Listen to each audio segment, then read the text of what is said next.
नमस्कार विद्यार्थी मित्रांनो, तलाठी भरतीचे फॉर्म सुटलेले आहे आणि ते भरण्यास आजपासून सुरुवात झालेली आहे। मग ते फॉर्म कसे भरावे कसे नाही याबाबतचा हा व्हिडिओ असणार आहे। स्टार्ट टू एंड तुम्हाला हा व्हिडिओ बघायचा आहे। तुम्हाला सगळं व्यवस्थितरित्या समजून जाईल की हा फॉर्म कसा भरायचा। तर इथं आम्ही अभ्यास मित्राचं जे काही आपलं टेलिग्राम चॅनल आहे तिथे लिंक दिलेली आहे। तुम्हाला या लिंकवर जस्ट क्लिक करायचं आहे। लिंकवर क्लिक केल्यानंतर मित्रांनो हा जो फॉर्म आहे आपण 3 ब्राउझरवर भरू शकतो। एक म्हणजे गुगल क्रोम, त्यानंतर मायक्रोसॉफ्ट एज आणि मोझिला फायरफॉक्स। तर या 3 ब्राउझरवर आपल्याला फॉर्म भरता येतो।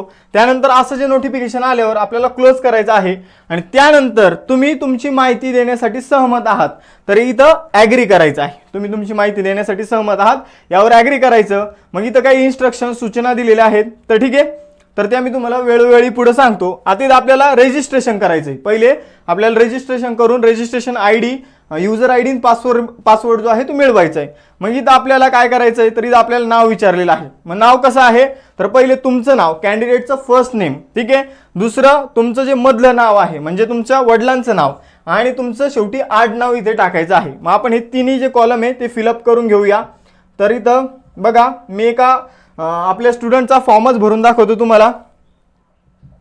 तर अशा प्रकारे आपण इथे नाव टाकून घ्यायचं आहे। आता आपण नाव टाकलेलं आहे, ठीक आहे।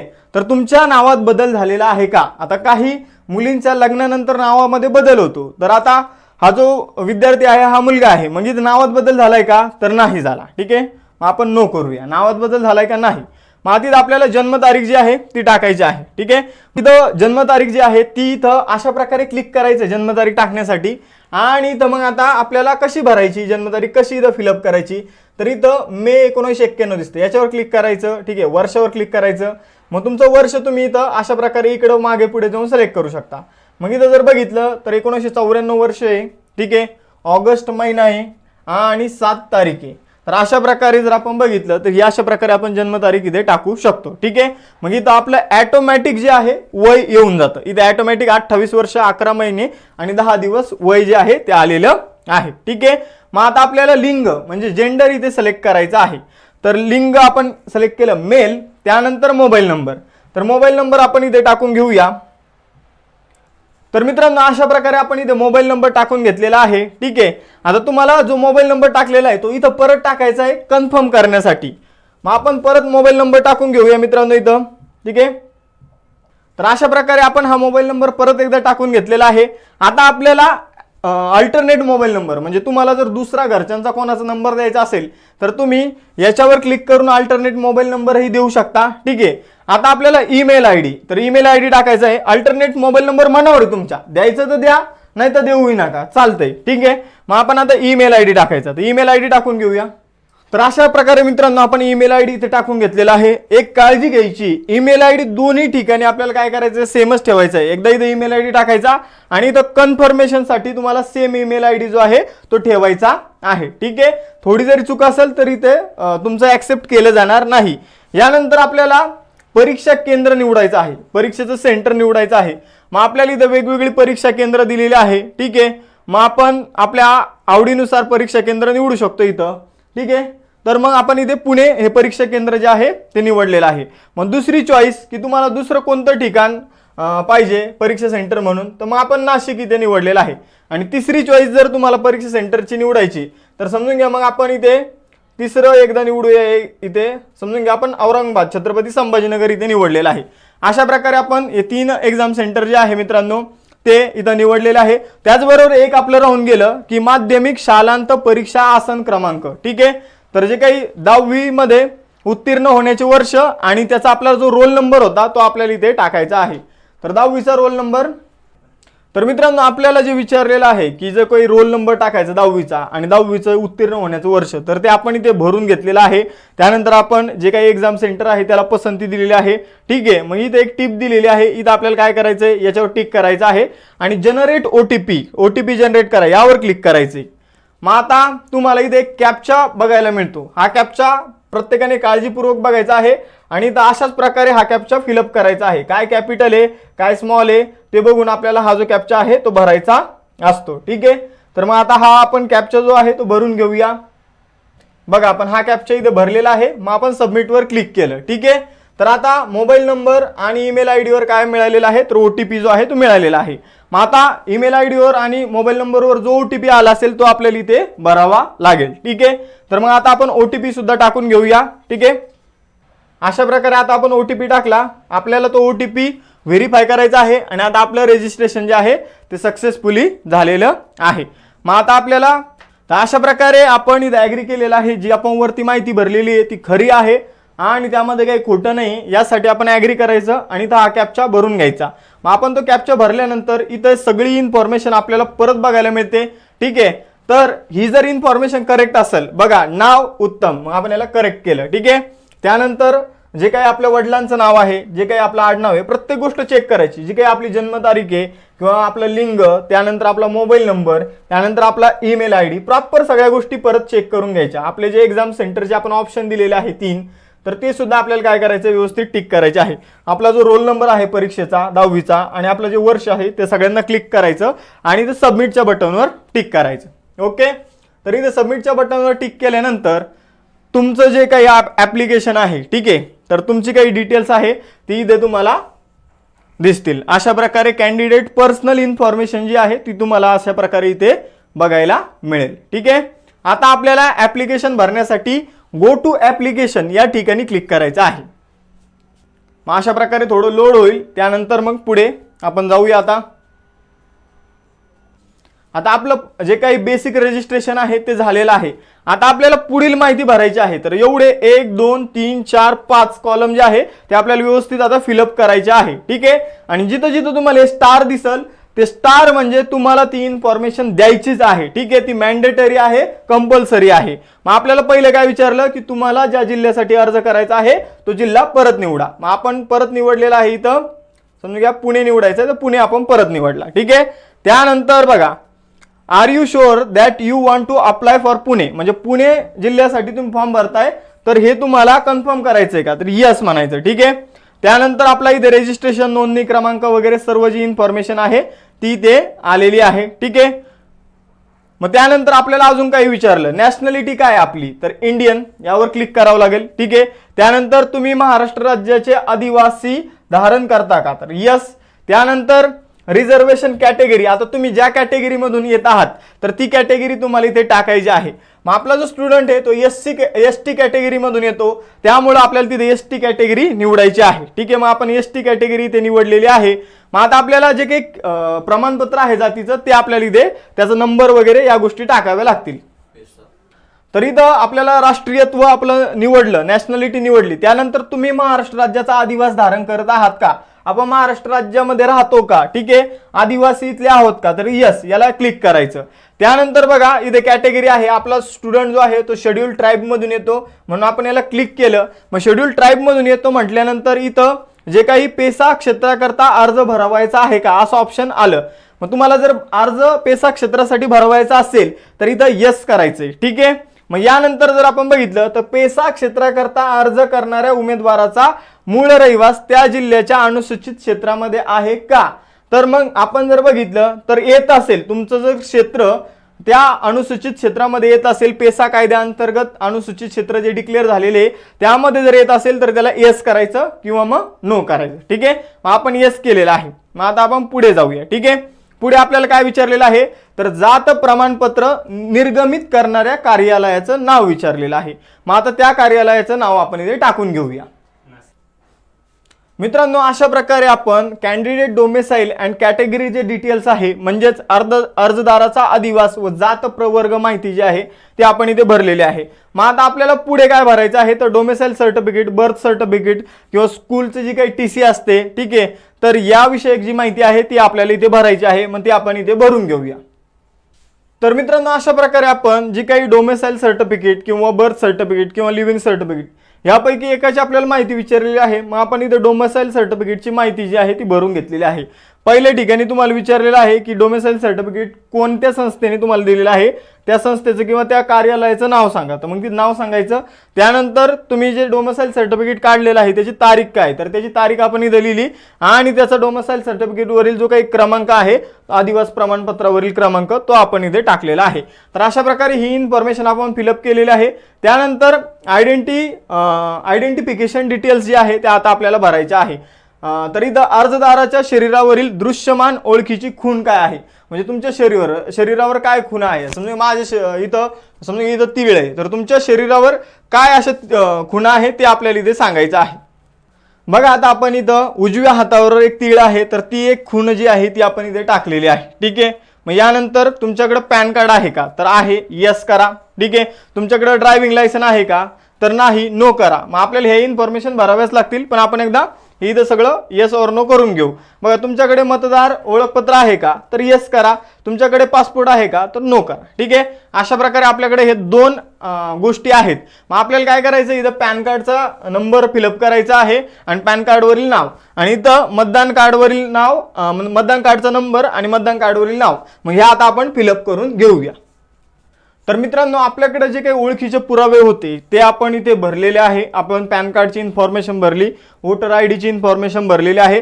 त्यानंतर तुम्हाला काय करायचं आहे, तर तुम्हाला इथं कन्फर्म करायचं आहे, माझी ओळख प्रस्थापित करण्यासाठी मी स्वेच्छेने माझा ओळखीचा पुरावा सादर करीत आहे. तर याला ओके करायचं आणि इथं सेव्ह अँड नेक्स्ट करायचं. तर अशा प्रकारे आपल्याला जर काही राहिलेलं असेल तर अलर्ट माहिती येईल. वैवाहिक स्थिती जी आहे ती आपली राहिलेली आहे. मग आता वैवाहिक स्थिती, मॅरिटल स्टेटस, तर अनमॅरिड आहे, त्यामुळे अनमॅरिडला क्लिक करा. मग इथं वडिलांचं नाव जे आहे ते आपण टाकून घेऊ. जिथे जिथे स्टार आहे तिथं तिथं तुम्हाला नाव जो आहे ते टाकावं लागणार आहे. ठीक आहे. तर आपण नाव टाकून घेऊ. आपण नाव टाकलं वडिलांचं, त्यानंतर आईचं नाव टाकून घेऊ. तर मित्रांनो, अशा प्रकारे आपली जी इन्फॉर्मेशन राहिली होती ती आता आपण भरून घेतलेली आहे. वैवाहिक स्थिती भरून घेतली, वडिलांचं नाव राहिलं होतं आणि आईचं नाव राहिलं होतं, हे आपण भरून घेतलेलं आहे. मग अशा प्रकारे आपण काय करायचं आहे, तर इथे सेव्ह अँड नेक्स्ट वर क्लिक करायचं. मग आपली सगळी माहिती जर भरलेली असेल तर इथं सेव्ह होईल. मग आता आपल्याला पुढे जायचं आहे. आता आपल्याला ॲडिशनल डिटेल्स भरायचे आहे. ठीक आहे. मग इथं पहिला प्रश्न काय की तुम्ही प्रकल्पग्रस्त आहात का, तर आहे तर यस करा, नाही तर नो करा. आपला विद्यार्थी नाही आहे म्हणून आपण नो करूया. त्यानंतर तुम्ही भूकंपग्रस्त आहेत का, त्या एरियामध्ये आहेत का, तर आहे तर यस करा, नाही तर मग नो करा. मग नो करा. ठीक आहे. तुम्ही माजी सैनिक आहात का, आहे तर येस करा, नाहीतर मग नो करायचं आहे इथं. त्यानंतर तुम्ही जे काही खेळाडू आहे, ठीक आहे, तर प्रचलित शासन निर्णयानुसार तुम्ही गुणवंत खेळाडू आहेत का, आहे तर येस करा, नाही तर मग नो करा सरळ. ठीक आहे. त्यानंतर तुम्ही दिव्यांग आहात का, तर असाल तर येस करा, नाही तर मग नो करायचं आहे. ठीक आहे. त्यानंतर स्वातंत्र्य सैनिक ची तुम्ही मुलं किंवा नातू वगैरे आहेत का, आहे तर येस करायचं, नाही तर मग नो करायचं. ठीक आहे. अशा प्रकारे स्टेप बाय स्टेप तुम्हाला काय करायचं, एक एक माहिती फिलअप करायची. तुम्ही अनाथ आहे का, अनाथ आहे तर येस करा, नाही तर मग नो करायचं आहे. ठीक आहे. प्रॉपर खरी माहिती जी आहे ती इथं द्यायची आहे. अंशकालीन कर्मचारी आहात का, तुम्ही अंशकालीन कर्मचारी आहात का, तर असेल तर येस करायचं, नाही तर मग नो करायचं. ठीक आहे. एक एक इन्फॉर्मेशन टिक करत जायचं आहे. मग आपण जर बघितलं तर आपण यापूर्वी कोणत्या परीक्षेसाठी प्रतिबंधित केले आहे का, ठीक आहे, तुम्हाला यापूर्वी तुम्ही काही केल्या, म्हणजे तुम्हाला एखाद्या परीक्षेमध्ये जर तुम्ही कॉपी वगैरे केली असाल आणि तुम्हाला इथून पुढे परीक्षा देता येणार नाही असं प्रतिबंधित जर केलं असेल तर यस करायचं, नाही तर मग नो करायचं. ठीक आहे. मग आता अजून आपल्याला काही इतर माहिती आपल्याला इथं विचारलेली आहे. तुमच्या विरुद्ध कधी FIR किंवा फौजदारी खटला नोंदवला आहे का, तर मग असाल तर येस करा, नाही तर नो करा. तुम्ही कधीही कोणत्या गुन्हेगारी प्रकरणात किंवा ताब्यात तुम्हाला घेण्यात आलेलं आहे का, तर मग तिथं यस असेल तर यस, नो असेल तर नो. ठीक आहे. तुमच्यावर कधीही खटला चालवला गेला आहे का, आणि कोणत्याही फौजदारी खटल्यात तुम्हाला कायद्याच्या न्यायालयाने दोषी ठरवले आहे किंवा निर्दोष ठरवले आहे, तर असा कोणता खटला चालवलेला नाही आपल्या स्टुडंटवर, म्हणून आपण डायरेक्ट नो केलेलं आहे. ठीक आहे. त्यानंतर CRPC च्या सुरक्षेच्या कारवाई अंतर्गत शांतता, चांगली वागणूक ठेवण्यासाठी तुम्हाला कधीही कोणत्याही बॉन्ड अंमलात आणावे लागले आहेत का, तर समजून घ्या तुम्ही जर काही तुमचं चांगलं बिहेवियर नसेल तर तुमच्यावर कोणती बंधनं आली असेल तर इथे यस करायचं, नाही तर मग नो करायचं. त्यानंतर तुमच्यावर कधी शाळा, कॉलेज, विद्यापीठाकडून कोणती अन्यायकारक किंवा कोणतेही बदलाच्या बाबतीत कारवाई झाली आहे का, तर यस करायचं, नाही नो करायचं. कारण तुमची सगळी चौकशी होते. तुम्ही ज्या ठिकाणी राहतात त्या ठिकाणाचा ॲड्रेस व्हेरीफाय केला जातो. तुमचं कॉलेज, शाळा, सगळ्यातून तुमच्या गोष्टी ज्या आहेत ते व्हेरीफाय केले जातात. भारतातील कोणत्याही न्यायालयामध्ये तुमच्यावर फौजदारी कारवाई होत आहे का, यस असेल तर यस, नाही तर नो. तुमच्या विरुद्ध विभागीय चौकशी किंवा न्यायालयात प्रकरण प्रलंबित आहे का, असेल तर यस, नाही तर मग नो. अशा प्रकारे आपण ही सर्व जे पॉइंट्स आहे जे आपल्याला विचारलेले आहे ॲडिशनल डिटेल्समध्ये ते आपण भरलेले आहे. यानंतर हे सुद्धा सक्सेसफुल झालं. बघा सक्सेसफुल झाल्यावर याचा कलर जो आहे तो चेंज होतो. मग पुढे जाऊया. बघा आता आपण जो बेसिक आपल्याला ॲड्रेस विचारलेला आहे तो आपण इथे भरून घेतलेला आहे. मग आता समजून घ्या, तुम्ही कामानिमित्त समजून घ्या, जर तुम्ही राहत असाल पुण्याला आणि तुम्ही जर असाल नागपूरचे, तर मग तुम्हाला हे दोन ॲड्रेस वेगवेगळे टाकावे लागतील, कारण तुम्हाला चेक करण्यासाठी ती देणार की बाबा हा व्यक्ती इथे राहतोच का. जर तुमचे दोन्ही ॲड्रेस वेगवेगळे असेल तर तुम्हाला सध्या जो राहतो तो ॲड्रेस तुम्हाला वरती टाकायचा आहे आणि तुमचा परमनंट ॲड्रेस खाली टाकायचा आहे. आणि दोन्ही ॲड्रेस जर सेमच असतील तर तुम्हाला काय करायचं आहे, इथं येस करायचं आहे. मग तुम्ही येस केलं तर वरचा ॲड्रेस ऑटोमॅटिक खाली कॉपी पेस्ट होऊन जातो. ठीक आहे. आणि जर तुम्ही नो केलं, तुमचा ॲड्रेस वेगळा असेल प्रॉपरचा, तर मग तुम्हाला इथं परत तो भरावा लागेल. तर अशा प्रकारे येस केल्यानंतर तुमचा कॉपी पेस्ट सेम ॲड्रेस होऊन जाईल जर दोन्ही ॲड्रेस सेम असतील तर. मग आपण सेव्ह अँड नेक्स्ट करूया. बघा आता आपण सेव्ह अँड नेक्स्ट केलं, इन्फॉर्मेशन सेव्ह झाली. आता आपल्याला क्वालिफिकेशन विचारलेलं आहे. आता आपल्याला जी काही शैक्षणिक माहिती आहे ती आता आपल्याला भरायची आहे. आणि मग आता आपल्याला 10वी, त्यानंतर 12वी आणि त्यानंतर पदवीची जी काही माहिती आहे ती आपल्याला इथे भरवायची आहे. ठीक आहे. तर जे काही डिप्लोमा आहे त्याचे डिटेल्स जर तुमच्याकडे असेल डिप्लोमा केलेला तर तुम्ही माहिती भरणं आवश्यक आहे, अन्यथा तुम्ही डायरेक्ट पदवीची माहिती भरायची आहे. मग आता आपण एक एक माहिती जी आहे ती भरून घेऊया. 10वीची भरूया. मग 10वीची माहिती भरताना आपल्याला शैक्षणिक मंडळाचं नाव विचारलं जातं. तर आपलं महाराष्ट्र स्टेट बोर्ड होतं. मग त्यामुळे तर मित्रांनो इथं मार्क ची जी माहिती आहे आपली 10वीची 12वीची माहिती भरताना एक काळजी घ्यायची आहे. आपण जेव्हा ही माहिती भरतो तेव्हा आपल्याला बघा पहिले तुम्ही ज्या आपलं जे बोर्ड आहे त्याचं नाव लिहायचं. महाराष्ट्र स्टेट बोर्ड तुम्ही बऱ्यापैकी जणांचं असं तुम्ही लिहिलं. त्यानंतर शाळेचं नाव लिहायचं. शाळेचं नाव लिहिल्यानंतर तुम्हाला 10वीच्या परीक्षेमध्ये कितीपैकी किती गुण मिळाले, मग तुम्हाला जे प्राप्त गुण झालेले ते इथं लिहा. कितीपैकी परीक्षा होती ते इथं लिहा. समजून घ्या 10वीची परीक्षा 550 मार्काची होती तर 550 मार्क इथं लिहायचे आणि किती गुण प्राप्त झाले 441 ते इथं लिहायचे. मग तुम्हाला अजून एक पॉईंट इथे विचारला होता तो महत्वाचा आहे. आता नवीन एक सिस्टम आलेलं आहे, पर्सेंटेजच्या ऐवजी CGPA नावाचं सिस्टम आलेलं आहे. मग आता तुमच्या वेळेस जर पर्सेंटेज होतं तर पर्सेंटेजला सिलेक्ट करा, CGPA जर होतं तर CGPA ला सिलेक्ट करा. मग तुम्ही पर्सेंटेज जसं सिलेक्ट कराल तसं तुमचे खाली पर्सेंटेज येऊन जातात 80.18. ठीक आहे. तुमच्या जेवढे मार्क असतील त्यानुसार तुम्हाला पर्सेंटेज येऊन जातील. मग आता आपण 10वीची माहिती भरलेली आहे, त्याचप्रमाणे आपल्याला 12वीची सुद्धा माहिती भरायची आहे. ठीक. तर मित्रांनो अशा प्रकारे आपण इथं 12वीचे जे काही आपल्याला गोष्टी विचारलेल्या आहे तर त्या आपण फिलअप करून घेतल्या. मंडळाचं नाव विचारलं तर महाराष्ट्र स्टेट बोर्ड टाकलं, शाळेचं नाव टाकलं, त्यानंतर पर्सेंटेज आहे तर पर्सेंटेजला टिक करा, CGPA असेल तर CGPA ला टिक करा. ठीक आहे. मग आपल्याला प्राप्त गुण इथे टाकले, जे काही कमाल गुण होते म्हणजे कितीपैकी आपल्याला मार्क पडले तर ते इथे टाकायचं. ऑटोमॅटिक टक्के येऊन गेलेले इथं. त्यानंतर जर आपण बघितलं पास होण्याचं वर्ष आपण इथे टाकलेलं आहे. यानंतर तुमचं जर इंजिनिअरिंगच्या आधी डिप्लोमा झाला असेल तर ती माहिती इथे भरायची आहे. ठीक आहे. जर नसेल झाला तर ही माहिती अनिवार्य नाही, इथं कुठं आपल्याला स्टार वगैरे दिसत नाही. मग आता आपल्याला डायरेक्ट डिग्रीची जी माहिती आहे ती इथं भरायची आहे. ठीक आहे. मग आता आपण डिग्रीची माहिती इथे भरून घेऊया. मग आपल्याला विचारलं की पदवीचा तपशील क्वालिफिकेशन डिग्री कशामधून झालं तर समजून घ्या इथं BSc आहे, BCom आहे, BA आहे, त्यानंतर इंजिनिअरिंग BA.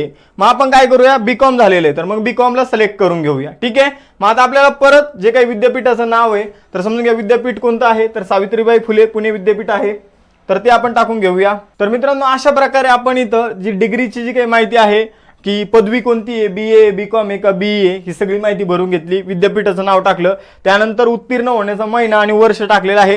त्याचबरोबर पर्सेंटेज का CGPA परत तुम्हाला विचारलं जाईल. मग आपण पर्सेंटेज आपल्याला होतं त्यामुळे आपण पर्सेंटेज इथं सिलेक्ट केलं. आणि मग पर्सेंटेज जर सिलेक्ट करत असाल तर इथं गुण मिळतात, कितीपैकी किती गुण. आणि जर तुम्ही CGPA सिलेक्ट केलं तर मग तुम्हाला 10 पैकी किती CGPA मिळाला, 7.9 8.1 तर असं विचारलं जाईल. आणि ऑटोमॅटिक टक्केवारी तुम्हाला इथं खाली बघायला मिळेल. मग आता इथं तुम्हाला हा सुद्धा एक ॲडिशनल फॉर्म दिलेला आहे की तुमचं काही एक्स्ट्रा क्वालिफिकेशन झालेलं आहे का, तर मग आपण हा फॉर्म भरायचा तुमच्या मनावर आहे, नाही भरायचा तुमच्या मनावर आहे. त्यानंतर बघा तुमचं MSCIT झालेलं आहे का, तर MSCIT बऱ्याचशा जणांनी बाऊ करून ठेवला की MSCIT लागतच. तर असं नाहीये, तुम्ही इथं कंपल्सरी नाहीये, तुम्ही इथं यस करू शकता किंवा नो करू शकता. मग आपलं MSCIT झालेलं आहे म्हणून आपण इथे यस केलेलं आहे. ठीक आहे. अशा प्रकारे आपण MSCIT यस केलेले. जर तुम्हाला कोणत्याही कंपनीत जर काम केल्याचा एक्सपिरियन्स असेल तर तुम्ही इथं तोही टाकू शकता. ठीक आहे. तर मग आता आपल्याला कोणता एक्सपिरियन्स नाहीये म्हणून आपण तिथं काही टाकलेलं नाही. मग आता आपण सेव्ह करूया आणि नेक्स्ट करूया. तर अशा प्रकारे आपली जी सगळी इन्फॉर्मेशन आहे ती इथं भरली गेलेली आहे. तर मित्रांनो बघा आता आपण फोटो अपलोड करूया. काही काळजी घ्यायची आहे, तुम्ही क्लिक अपलोडवर केल्यानंतर तुम्हाला एक कॅप्चर दिसेल. ते कॅप्चरवर क्लिक केल्यानंतर तुमच्याकडे जर ते व्हिडिओ कॅम वगैरे असेल तरच तुम्हाला तिथं फोटो डायरेक्ट तुम्हाला तोंड दाखवून तिथं हा फोटो टाकता येईल. पण आपल्याकडे जर तसं काही नसेल तर आपण अपलोड फोटोचं ऑप्शन निवडायचं, सरळ इथं ड्रॅग फाईल फ्रॉम ब्राउझर किंवा अपलोड यावर क्लिक करायचं. तर मित्रांनो फोटो अपलोड झाल्यानंतर अशा प्रकारचा आपल्याला टिक ऑप्शन येतो. मग आपण आता फोटो अपलोड झालेला आहे, इथं सबमिटवर क्लिक करायचं. मग आपण इथं अशा प्रकारे सबमिटवर क्लिक केलेलं आहे. ठीक आहे, मग आपण क्लोज केलं तर मग आपला फोटो जो आहे व्ह्यू अपलोडेड फोटो आणि टिक ऑप्शन आलं की म्हणजे आपला फोटो जो आहे तो अपलोड झालेला आहे. मग आता आपण पुढे सिग्नेचर सुद्धा अपलोड करायची, ती सुद्धा 50 KB ते 200 KB दरम्यान असली पाहिजे. मग ती सुद्धा आपण इथे अपलोड करून घेऊया.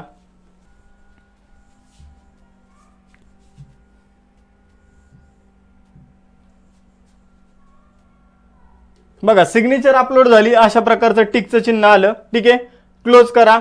सिग्नेचर सुद्धा अपलोड झालेले आहे. ठीक आहे, आता बघा उमेदवार जर पेसा क्षेत्रातील रहिवासी असला तर त्याचा आपल्याला पुरावा जो आहे तो अपलोड करावा लागणार आहे.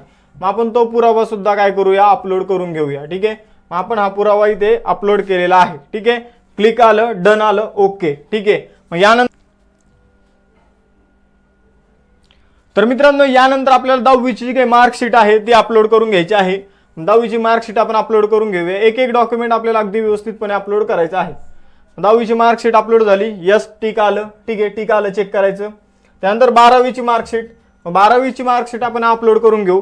PDF असली तरी चालेल आणि इमेज असली तरी चालेल, काही कंपल्सरी नाही आहे की PDFच पाहिजे. ठीक आहे, तर कधी कधी बऱ्याचशा लोकांनी तुम्हाला सांगितलं की PDFच पाहिजे, तर असं काही नाही आहे. ठीक आहे, त्यानंतर जर बघितलं तर तुमचे पदवी प्रमाणपत्र अपलोड करा. तर पदवीचे प्रमाणपत्र आता आपण अपलोड करूया. बघा इथं, ठीक आहे, आपण पदवीचे प्रमाणपत्र देखील इथं अपलोड केलेलं आहे.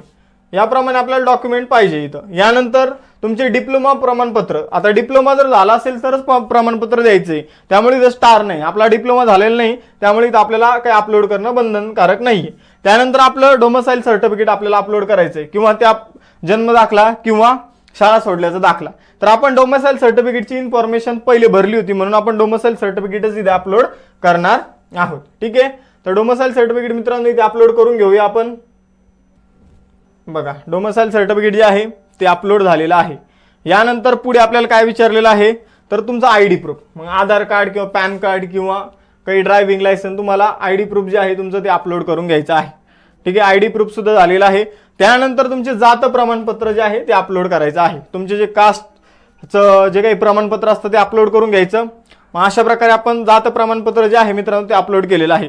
आणि अदर डॉक्युमेंट जर तुम्हाला अपलोड करायचे असतील तर तुम्ही करू शकता. ठीक आहे, अशा प्रकारे आपण सगळे जे डॉक्युमेंट आहे ते अपलोड केलेले आहे. आपला जो उमेदवार आहे तो ST प्रवर्गातून येतो, त्यामुळे त्याला 900 रुपये फी जी आहे ती भरावी लागणार आहे. मग इथं आपण फॉर्म जो आहे तो मी माझ्या पूर्ण खऱ्या माहितीनुसार भरत आहे. इथं अशी इन्फॉर्मेशन दिलेली त्याला आपल्याला टिक करायचं आहे दोन्हीकडे पण. ठीक आहे, इथं बऱ्याचशा गोष्टी ज्या आहे टिक करायच्या आहे की मी सगळी माहिती जी आहे ती खरी देत आहे. ठीक आहे, इथं कशाला जरी तुम्ही टिक केलं नाही तर तुम्हाला काय होणार आहे तर तुमचा फॉर्म सबमिट नाही होणार. ठीक आहे, मग आपण सगळ्या गोष्टींना टिक केलेलं आहे. मग इथं आपल्याला एक कॅप्चा दिलेला आहे, तो आता आपण कॅप्चा जो आहे तो भरून घेऊया. तर अशा प्रकारे मित्रांनो आपल्याला हा फॉर्म भरायचा होता. इथं आता लास्ट स्टेप आहे की हा कॅप्चा भरायचा, त्यानंतर इथं प्रिव्ह्यू बघायचा आणि सबमिटवर क्लिक करायचं. तर अशा प्रकारे आपण फॉर्म कसा भरायचा याची मी तुम्हाला माहिती दिली. तुम्हाला जर काही प्रॉब्लेम येत असेल तर तुम्ही कमेंट बॉक्समध्ये आम्हाला कळवायचं आहे, आम्ही तुम्हाला त्याबाबत मार्गदर्शन करणार आहोत. ठीक आहे, तर अशा प्रकारे सगळे डॉक्युमेंट भरून घ्या, सगळं व्यवस्थित क्लिक इथं जर क्लिअर असेल सगळ्या गोष्टी तर अशा प्रकारे टिकचा ऑप्शन येईल. ठीक आहे, मग आम्ही जस्ट एक एक्झाम्पल म्हणून एका विद्यार्थ्याचा इथं फॉर्म भरलेला आहे. यानंतर पेमेंट करायचं, पेमेंट तुम्ही ऑनलाईन कोणत्याही प्रोसिजरने करू शकता. पेमेंट करा आणि ॲडमिशन तुमचं होऊन जाईल. ठीक आहे, तर अशा प्रकारे व्हिडिओ जर आवडला असेल तर लाईक करा, शेअर करा. आणि तलाठी भरतीमध्ये जी परीक्षा आहे तलाठी होण्यासाठी आम्ही एक निश्चय बॅच सुरू केलेली आहे, ती जॉईन करायला विसरू नका. चलो बाय बाय एव्हरीवन.